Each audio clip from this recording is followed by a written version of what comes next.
Village centre de la sous-préfecture de Ngoko dans le département de la Cuvette, Ngoko est traversé par la rivière Ngoko, affluent du Kouyou dont il porte le nom.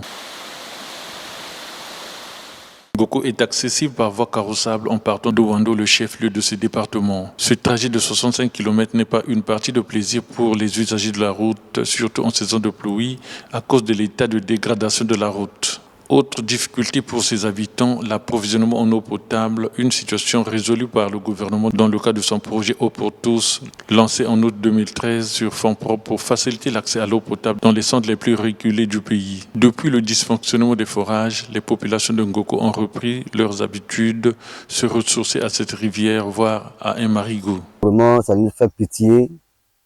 Il n'y a même pas, d'abord la première chose, il n'y a pas la route. Bon, il n'y a pas les travaux que les jeunes puissent être développés.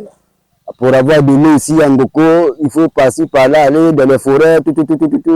Il n'y a même pas de forage que les gens puissent avoir de l'eau, si pas seulement à la maison, dans leur maison. Bon, ça fait pitié aux gens quand même.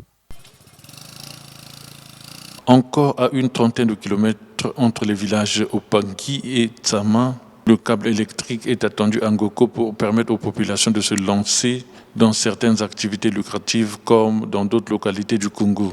L'électricité, bon, les réseaux c'est en voie. C'est en voie, c'est pas encore atteint Ngoko, c'est en voie. C'est encore un peu plus vers de Ngoko, des kilomètres. On ne sait pas si c'est en décembre ou en février ou janvier, on ne sait pas. Hospitalières, ces populations de Ngoko dans la Cuvette comptent sur le gouvernement pour améliorer leurs conditions de vie.